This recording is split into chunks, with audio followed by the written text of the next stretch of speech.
તો નમસ્કાર દર્શક મિત્રો, સ્વાગત છે તમારું અમારી આ યુટ્યુબ ચેનલમાં. તો મિત્રો, સરકારી મુદ્રણ અને લેખન સામગ્રી રાજકોટ ખાતે મિત્રો છે ધોરણ 8 પાસ અને ધોરણ 10 પાસ ઉપર છે ભરતીની જાહેરાત છે બહાર પડી છે. આ ભરતી વિશે જે મિત્રો આ વિડીયોમાં આપણે જોવાના છે, તો વિડીયોમાં છે અંત સુધી બન્યા રહેજો. ને વિડીયો પસંદ આવે તો વિડીયોને લાઇક કરજો અને વિડીયોને તમારા મિત્રો સાથે અવશ્ય શેર કરજો. તો ચાલો વિડીયોની શરૂઆત કરીએ. તો મિત્રો, અહીં તમે જોઈ શકો છો સરકારી મુદ્રણ અને લેખન સામગ્રી રાજકોટ ખાતે છે તે એપ્રેન્ટિસ માટેની ભરતીની જાહેરાત બહાર પડી છે. આ માટે તમને જે અલગ અલગ જે છે તે આપેલા છે તે પ્રમાણે જોઈએ તો પેલું છે ઓફસેટ મશીન જે છે માઇન્ડર માટેની જે છે જગ્યા છે અને 24 માસની મિત્રો તાલીમ આપવામાં આવશે.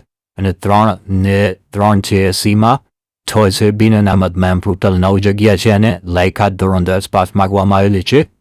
બીજી ત્યાર છે બુક બાઇડરની છે, એ પણ 24 માસની મિત્રો મુદત માટેની તાલીમ છે. BA છે SCમાં છે, 10 છે બિન અનામતમાં, ટોટલ 12 જગ્યા છે તે બુક બાઇન્ડરની છે.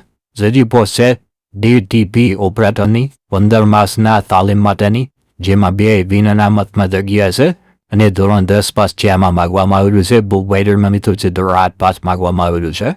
ચોથી પોસ્ટ છે મિત્રો ઓફિસ ઓપરેશન્સ એક્ઝિક્યુટિવ એટલે કે બેંક ઓફિસ માટેની છે.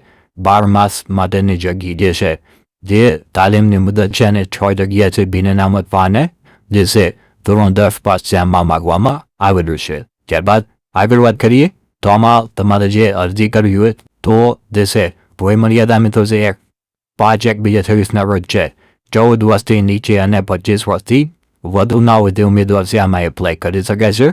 અને આમાં છે તમારે પ્રમાણિત જે છે તમારી પ્રમાણિત નકલો સાથે 5/1/2026 સુધીમાં છે તમારે વ્યવસ્થાપક શ્રી સરકારી મુદ્રાલય અને લેખન સામગ્રી રીડ ક્લબ રોડ ડામ ટાવર પાસે રાજકોટ 335-001 ને મળે તે રીતના અરજી છે તમારે આ સરનામા પર છે તે મોકલવાની રહેશે.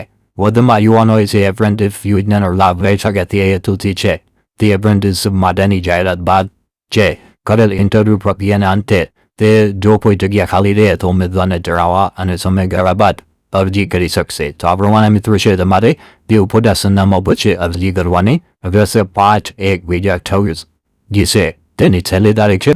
ત્યાં સુધીમાં તમારે છે આની અરજી જે આપણે ઉપર સરનામું જે આપેલું છે તે સરનામા ઉપર તમારે છે અરજી છે તે કરવાની રહેશે.